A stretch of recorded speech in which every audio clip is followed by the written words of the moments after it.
이사야 38장 오늘 본문에는 히스기야가 병들어 죽게 되었다가 하나님 앞에 기도하여 병이 낫고 15년 더 생명을 연장하게 된 사건과 그 일의 확실함을 하나의 징조로 주신 시간이 그 후진하는 해시계가 10도를 물러나는 사건이 기록되어 있습니다.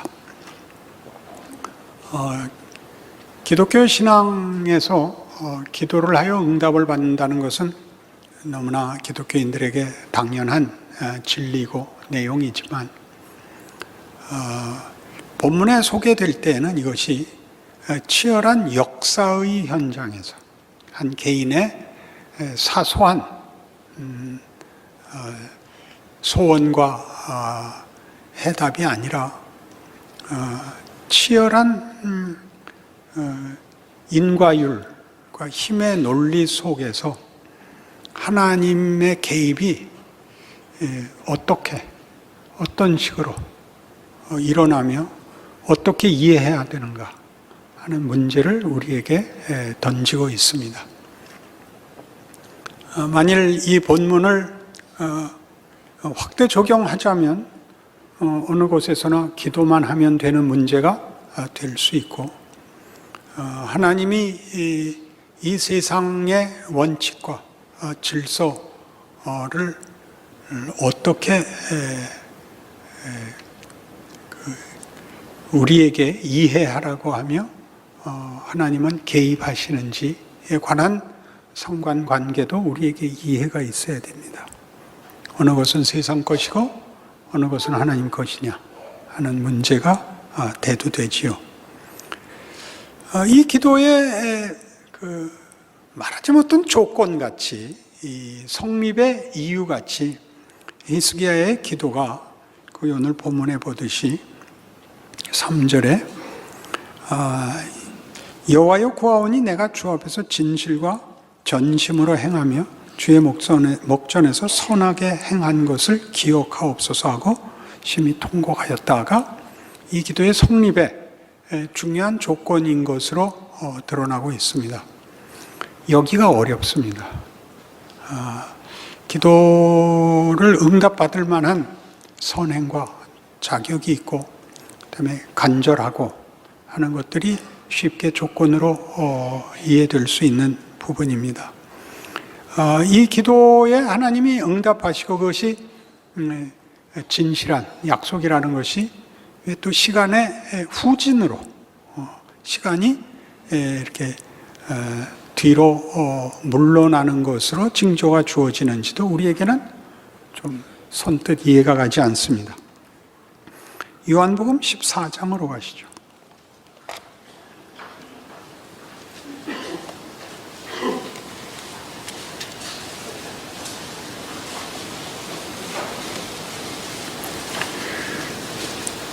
요한복음 14장 8절에 빌립이 이르되 주여 아버지를 우리에게 보여주옵소서 그리하면 족하겠나이다. 예수께서 이르시되 빌립아 내가 이렇게 오래 너희와 함께 있으되 네가 나를 알지 못하였느냐. 나를 본 자는 아버지를 보았거늘 어찌하여 아버지를 보이라 하느냐. 내가 아버지 안에 거하고 아버지는 내 안에 계신 것을 네가 믿지 아니하느냐. 내가 너희에게 이르는 말은 스스로 하는 것이 아니라 아버지께서 내 안에 계셔서 그의 일을 하시는 것이라. 내가 아버지 안에 거하고 아버지께서 내 안에 계심을 믿으라. 그렇지 못하겠거든 행하는 그 일로 말미암아 나를 믿으라. 빌립이 예수님께 아버지를 보여주옵소서라고 질문을 한 것은 우리 아까 서두에 한 질문과 같이 하나님의 초월성을 하나님의 권세를 보여주기를 요구하는 것으로 이해됩니다. 왜냐하면 예수님께서 자신이 메시아라고 주장을 하시기 때문입니다. 자신이 메시아인데, 즉 이스라엘에게 약속한 그 구원자인데 그가 하나님이시랍니다. 하나님이 세상이라는 창조 세계에 들어오는 것만으로도 그가 하나님일 수는 없다. 이렇게 빌립의 질문에 배후가 있습니다. 하나님이면 하나님이 세상에 들어오면 세상이 무너지든가 쪼개지든가 해야지, 세상 속에 시간과 공간에 묶이고 사람들의 반대와 무지에 이렇게 그런 대접을, 그런 말하자면 외면할 수 있는 지위로 붙잡힐 수 있느냐 하는 질문이지요. 그러니까 예수님은 거꾸로 대답하시기를, 나를 본 자는 아버지를 보았거늘 네가 나를 보고도 아직 모르겠느냐라고 하십니다. 그러니 우리가 생각하는 것 같이 하나님은 크기에 있어서 세상보다 크고 높기에 있어서도 하늘보다 높아서 세상이 그를 담을 수 없다라고 생각하는 것과, 하나님이 나는 세상 속에 들어가 구체적인 모습으로도 나를 보일 수 있다라고 얘기하는 주장이 충돌하고 있는 지점인 셈입니다.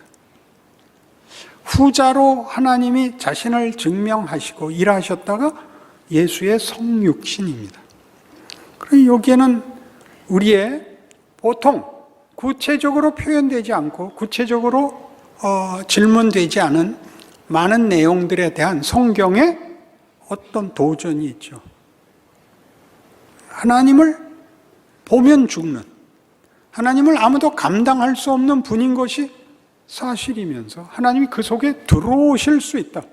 들어오셨다. 임마누엘, 예수의 성육신입니다. 내가 행하는 일을 보라.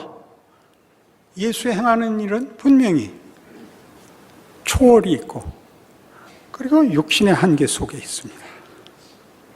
그렇죠? 죽은 자를 살리시고 당신도 살아나실 것입니다만 시간과 공간에 묶이시고 오해를 받으시고 적대 행위 속에 있고 굶으시고 피곤하시고, 성경의 증언은 하나님의 일하심이 예수 안에서 온전하며 예수로 인하여 구체화되며 하나님의 일하심의 최고의 능력이요 영광이다 라고 선언합니다. 이 뒷부분을 기독교인들은 본성상 종교적 본능에 의해서 늘 분명하지 않습니다. 그러니 11절 다시 보시면 내가 아버지 안에 거하고 아버지께서 내 안에 계심을 믿으라. 하나님이 여기 이렇게 보이는 육체 속에 담길 수 있다는 걸 믿으라. 그렇지 못하겠거든 행하는 그 일로 말미암아 나를 믿으라. 행하는 그 일, 그의 삶, 그의 구체적 인생입니다. 기적을 이루었을 때뿐만 아니고 변화산에서만이 아니고 죽음에서조차. 그리고 이렇게 얘기하죠. 그래서 기도가 성립이 됩니다. 내가 진실로 진실로 너희에게 이르노니 나를 믿는 자는 내가 하는 일을 그도 할 것이요 또한 그보다 큰 일도 하리니 이는 내가 아버지께로 감이라. 너희가 내 이름으로 무엇을 구하든지 내가 행하리니 이는 아버지로 하여금 아들로 말미암아 영광을 받으시게 하려 함이라. 내 이름으로 무엇이든지 내게 구하면 내가 행하리라 라는 기도가 허락이 됩니다. 기도란 간절하면 되는 게 아니고 하나님의 초월된 권세와 능력이 드러나는 어떤 통로나 어떤 방법도 아니고 바로 이것, 기도란 예수께서 구체적으로 인간의 몸을 입고 현실을 살아낸 그것을 근거로 하여 예수 이름으로입니다. 하나님의 구체적인 일하심을 근거로 한, 하나님이 구체적인 육체와 인생 속에서 일하기로 하여 예수를 보내신 그 방법으로 우리를 당신의 가족으로 불러 당신의 임재로 구원을 허락한 그 지위를 근거로 하여 기도는 성립되는 겁니다. 못 알아들을 줄 알았습니다. 17장으로 가시죠. 이쯤에서는 정신이 하나도 없어야 되는 게 정상입니다. 요한복음 17장. 예수께서 이 말씀을 하시고 눈을 들어 하늘을 우러러 이르시되 아버지여 때가 이르렀사오니 아들을 영화롭게 하사 아들로 아버지를 영화롭게 하게 하옵소서. 아버지께서 아들에게 주신 모든 사람에게 영생을 주게 하시려고 만민을 다스리는 권세를 아들에게 주셨음이로소이다. 영생은 곧 유일하신 참 하나님과 그가 보내신 자 예수 그리스도를 아는 것이니이다. 아버지께서 내게 하라고 주신 일을 내가 이루어 아버지를 이 세상에서 영화롭게 하였사오니 아버지여 창세전에 내가 아버지와 함께 가졌던 영화로서 지금도 아버지와 함께 나를 영화롭게 하옵소서. 예수님이 뭘 했죠? 인간으로 오셨습니다. 모든 인류가 걷는 길을 걷게 하셨고 살게 하셨습니다. 창조자요 전능자이셨으나 그 인생을 살게 하셨습니다. 육체를 입어 한계 속에서 하나님 함께 하시는 구체적인 인생, 존재로 살게 하시고, 그래서 그 조건에서 겪어야 하는 모든 일, 심지어 고난, 모욕, 그리고 배신, 죽음을 당하십니다. 그것이 하나님을 영화롭게 하는 것이랍니다. 하나님의 영화로움은 구원과 성육신으로 보자면 하나님을 배반한 우리를 편드는 것, 따라오는 것, 운명을 거는 것이 하나님께 영광이랍니다. 그게 무슨 영광이겠습니까? 하나님이 자신의 영광을 우리가 아는 것 같은 다만 심판, 다만 세력, 다만 고함이 아닌 우리를 편드는 것을 당신의 최고의 영광으로 삼으시겠다는데 뭐가 불만이십니까? 기독교 신앙의 최고의 특성이 뭐죠? 사랑이죠. 용서입니다. 대접입니다. 우리를 대접하십니다. 우리가 뭘 잘했다는 겁니까? 하나님의 사랑을 하셔서 죽음의 자리까지 편을 들러 쫓아들어 운명을 같이 하셨다는 게 십자가의 얘기입니다. 기독교가 뭐라고 생각하십니까? 그게 하나님께 영광이랍니다. 하나님의 자기 자랑은 이겁니다. 그리하여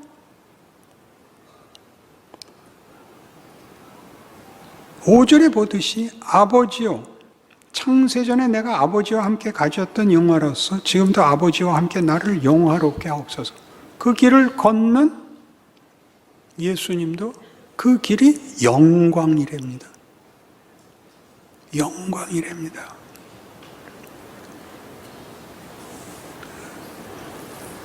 좋아하는 여자한테 딱이 맞으면 수치로 느끼지 않고 한 대 더 때려주세요 그러는 겁니다. 그 말 알아들으시나요? 알아들으십니까? 한 번 더 만져주세요죠, 그게. 무슨 맞는 거겠어요?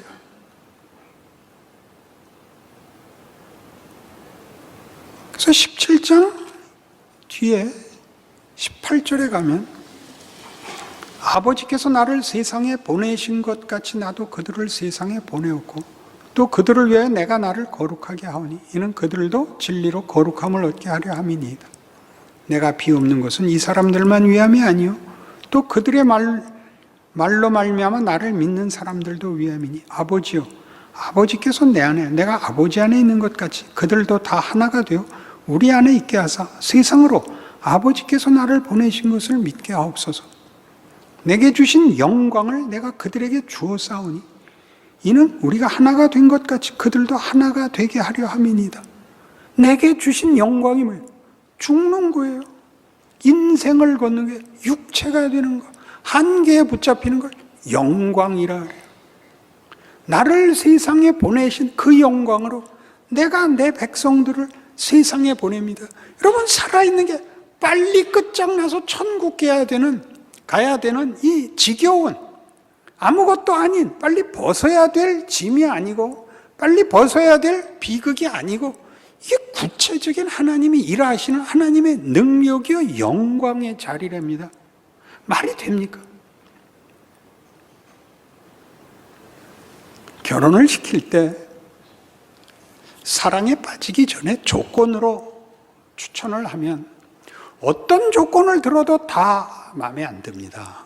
뭐 그가 어떻게 공부를 잘하고 인류대학을 갔고 유능하고 돈을 잘 벌고 그 가문이 좋은가, 그러면 그럴수록 병신 같아 보입니다. 병신 같은 놈 무슨 공부는 잘하고 지랄이야. 다 사진을 갖다 줘도 뭐 잘생겼어도 병신 같고, 그 요새 뭐 최불암 씨 닮았대. 젊은 결혼할 땐 최불암 씨를 안 들어. 누굴 들어야 됩니까? 누굴 닮았다고 왜 그 닮고 지랄이야? 이게 다 꼴보기 싫은데 사랑에 빠지면 아무 조건도 필요 없습니다. 그럼 공부를 못해서 고등학교도 못 나왔대. 얼마나 대단한 용기야. 그는 그 치명적인 유전병이 있어서 애를 낳으면 안 돼. 양자들이지. 뭐든지 좋아요. 뭐든지. 눈이 작대. 그러면 힘이 있을 거예요. 뭐든지. 여러분 해봤어요? 사랑을 해봤냐? 그게 우리가 말하는 조건들이 뭐든지 괜찮아지고 사랑을 하지 않으면 뭐든지 다 쓸데없는 것 해보셨나요? 성경은 그렇게 하나님이 우리에 대하여 자신의 관심과 의지와 평가와 설명을 하세요. 설득을 하세요. 우리는 자꾸 비인격적인 무슨 기준, 개념, 무슨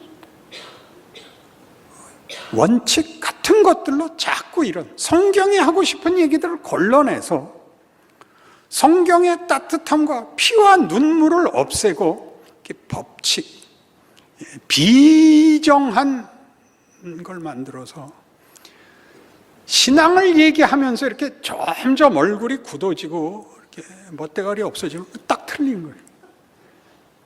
신앙을 얘기하면 녹아들고 편을 들고 울고 웃고 그래야 맞는 거예요. 전부 그런 표현들입니다.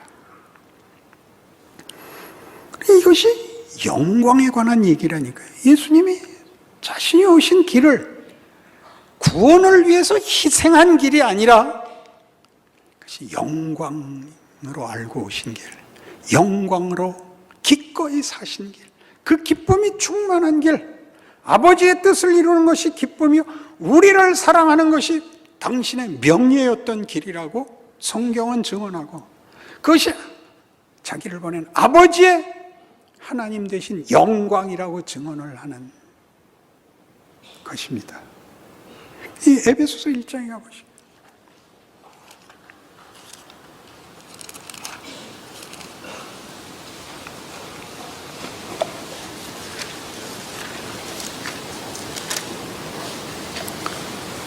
에베소서는 서두에 1장에 이미 결론을 다 내고 나머지를 쓰는 책입니다. 우리가 누군가, 교회가 뭔가에 관한 얘기를 앞에다 먼저 두괄식으로 결론을 내리죠. 3절 찬송하리로다. 하나님 곧 우리 주 예수 그리스도의 아버지께서 그리스도 안에서 하늘에 속한 모든 신령한 복을 우리에게 주시되 곧 창세전에 그리스도 안에서 우리를 택하사 우리로 사랑 안에서 그 앞에 거룩하고 흠이 없게 하시려고 그 기쁘신 뜻대로 우리를 예정하사 예수 그리스도로 말미암아 자기 아들들이 되게 하셨으니 이는 그가 사랑하시는 자 안에서 우리에게 거저 주시는 바 그의 은혜의 영광을 찬송하게 하려는 것이라. 그의 은혜의 영광을 찬송하게 할 것입니다. 우리의 하나님이 어떤 하나님인가가 중요한 기독교 신앙의 핵심된 내용입니다. 그러나 이것은 12절에서는 이는 우리가 그리스도 안에서 전부터 바라던 그의 영광의 찬송이 되게 하려 함이라 와 짝을 이룹니다. 우리가 하나님의 영광의 꽃이 될 것입니다. 하나님이 우리로 하여금 영광을 받으시며 그 영광의 꽃이 우리가 될 것입니다. 이게 예수님께서 조금 전에 얘기한 요한복음 17장 얘기고 지금 바울이 얘기하는 에베소서 1장의 가장 중요한 내용입니다. 하나님이 우리를 만드시고 우리에게 목적하신 것을 이루시는 방법이 전부 다 하나님이 누구신가?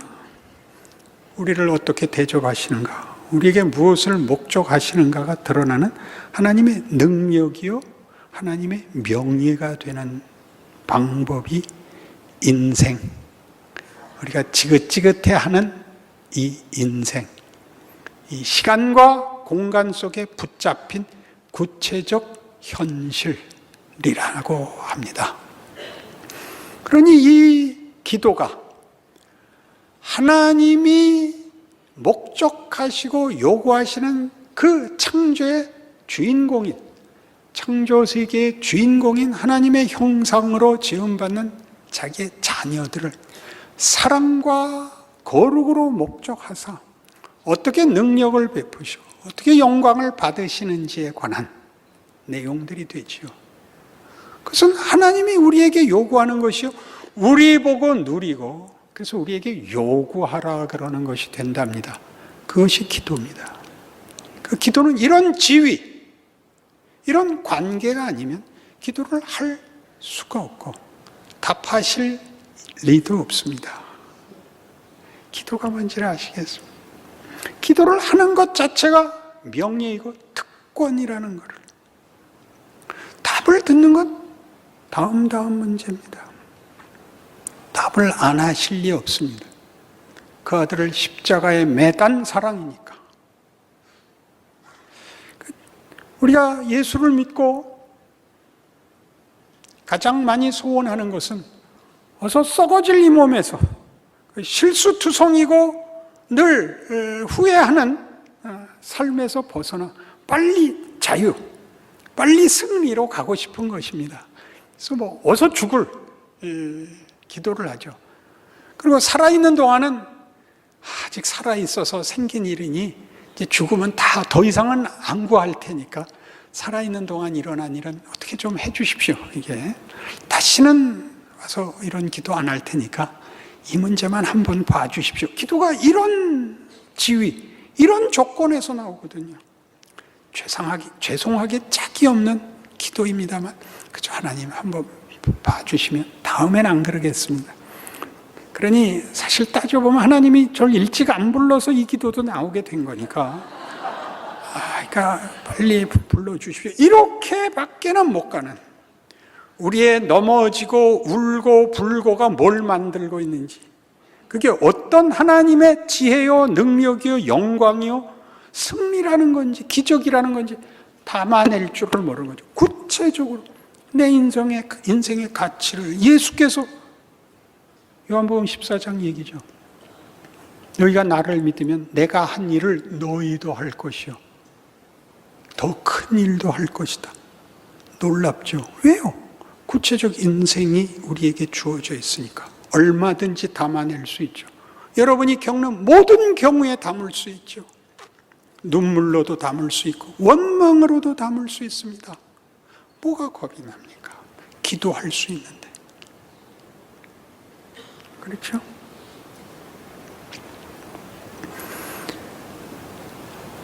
적극적인 신자 됐을 때의 소원은 이제 공통되게 예수님을 한번 보고 싶습니다. 그죠? 주님 한 번만 만나 주십시오. 저는 이제 대표적으로 기도의 응답을 이제 적게 받은 사람 중에 하나인데, 이제 그 요구가 너무 컸던 것 같아요. 돌아보니까 사소한 것을 했으면 혹시 받았을지 모르는데 너무 굵은 걸 했나 봐요. 예수님 한 번 만나 주십시오. 통 안 만나 주셨습니다. 여러분 겪으셨겠지만, 그런데 들리는 간증들은 예수 만난 간증들이 있습니다. 빛나는 보좌를 봤다든가 흰옷 입은 광채나는 분을 봤다든가, 어떤 분들은 자기가 만난 예수를 이렇게 그림으로 책을 낸 사람도 있습니다. 그 여러 경우에 다 이렇게 찬란하게 영광되게. 저도 나중에 만났습니다. 저는 이렇게 만났습니다. 제가 가장 막다른 데 도달해서 하나님, 저는 끝장입니다. 그랬더니 내 뒤에서 아니다. 예수님이었습니다. 내가 간 가장 비참한 자리에서 더 이상의 밑바닥은 없다라고 내가 고함을 지를 때 내 뒤를 봐라. 이 꼭 예수님이었습니다. 나는 왜 이렇게 예수님이 환장하게 나타나시는가?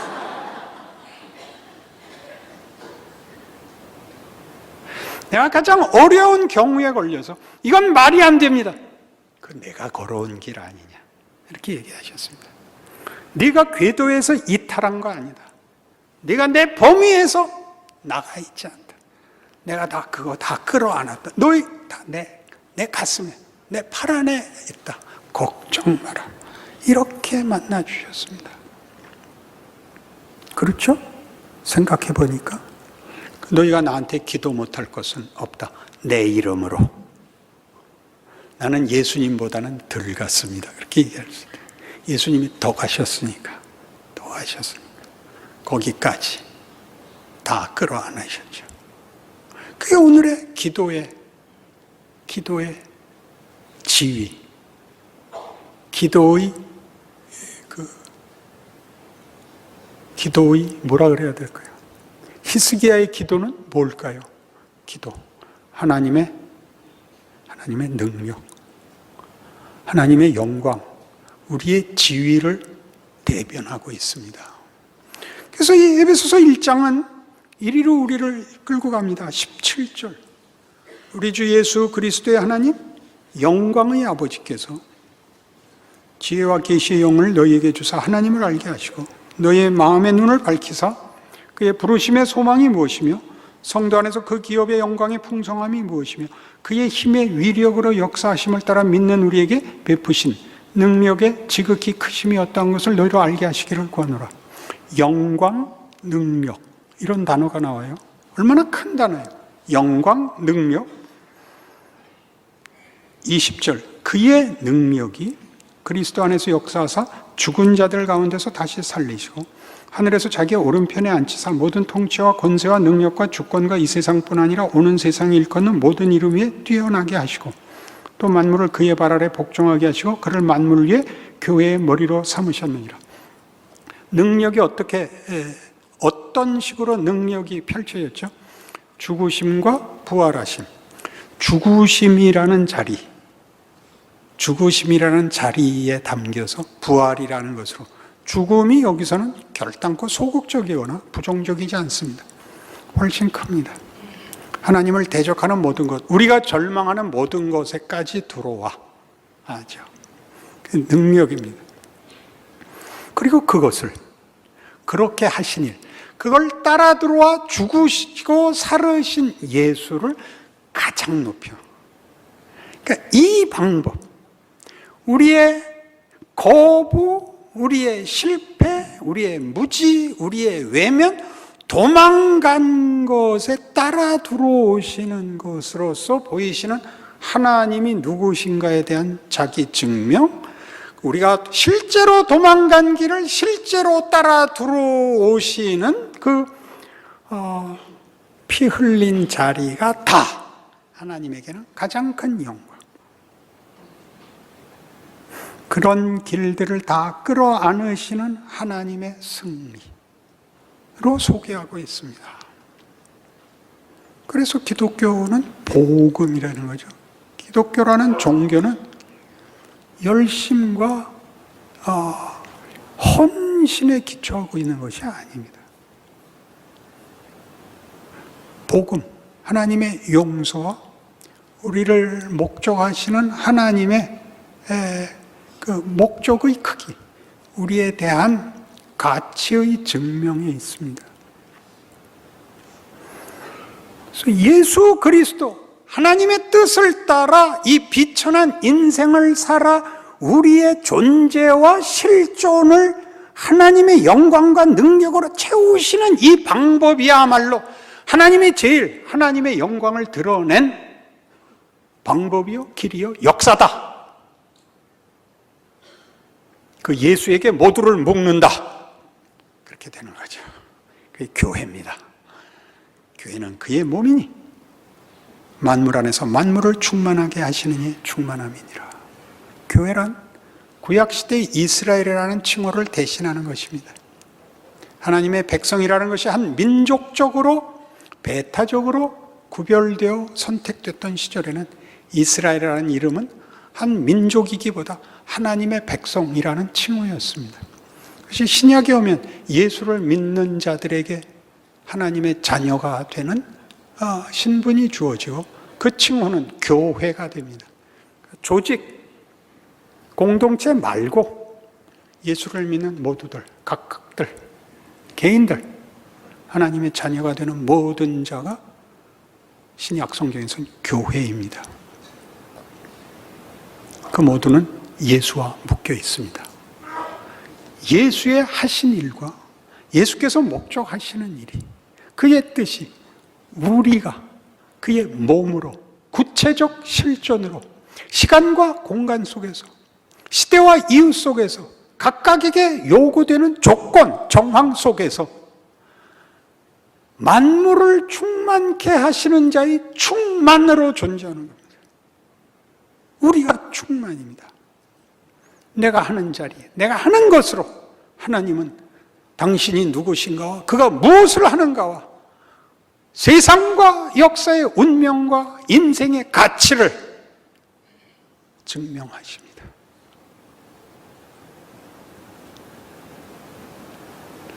결국 잘해야 되는 문제지만 잘하는 과정이 다 영광되고 능력에 붙잡힌 과정이라고 합니다. 역사의 가장 큰 위기와 공포 앞에서 히스기야는 기도하게 됩니다. 너 죽는다! 역사와 국가, 거기에만 붙잡혀 있지 않고 한 개인의 운명이 걸린, 생명이 걸린 일, 아무도 어떻게 할 수 없는 자리에서 기도할 수 있습니다. 왜요? 히스기야의 내가 주 앞에서 전심으로 행한 것을 기억하옵소서는 뭘까요? 나 하나님 압니다. 하나님, 나 하나님 압니다. 내 기도 들어주시옵소서. 오냐? 왜 히스기야가 뒤로 물러갈까요? 우리가 만든 것의 인과율에 따른 결과를 미래가 넘어선다. 왜? 하나님이 붙잡고 있으니까. 우리가 저지르는 실수와 잘못된 선택도 그대로 끝내지 않는다. 시간이 거꾸로 흐른다. 미래가 과거를 회복시킨다. 과거는 회복할 수 없잖아요. 일어난 일을 어떻게 바꾸겠어요? 후회를 할 수도 있고 왜곡을 할 수도 있지만 사실을 바꿀 수 없잖아요. 결과를 바꿀 수 없는데 하나님 하시겠다. 기도하면 된다. 무슨 말이죠? 믿으면 된다가 무언지를 아셔야 됩니다. 여러분의 과거를 회복하십니다. 여러분의 못난 것들과 여러분의 실수들과 여러분들의 무능이 오늘을 만들었을 리 없습니다. 이 자리에 온 것이 여러분이 만든 것의 결과가 아니라는 것쯤은 모든 기독교인들이 고백할 것입니다. 여러분들의 인생도 당연히 그러할 겁니다. 여러분이 알고 있는 대로 끝나지 않고 하나님이 개입하실 것입니다. 여러분을 이 자리에 갖다 앉혀놓으신 하나님이 여러분이 한 것보다 더 크고 놀랍게 영광을 받으시고 여러분으로 영광되게 하실 것입니다. 기도하십시다. 하나님 아버지 은혜를 감사합니다. 우리가 다만 우리의 능력에 붙들려 있지 않고 행운에 붙들려 있지 않고 우리의 소원이나 정성에 붙들려 있지 않고 은혜로우시고 자비로우시고 노하기를 더디하시고 인자와 진실이 많으신 하나님께 붙잡혀 있음을 감사합니다. 하나님의 우리를 사랑하시고 우리 인생을 복 주시고 하나님의 영광과 능력으로 삼으셨다 선언하셨으니 믿음 가지고 위대하게 살게 하시고 그 기회를 자랑과 명예로 승리하는 우리 되게 하시며 우리의 눈물과 한숨도 주 안에서 회복되고 승리할 수 있다고 믿는 믿음으로 우리 인생들을, 우리가 사는 역사를 담아내는 귀한 인생 되게 하옵소서. 예수님 이름으로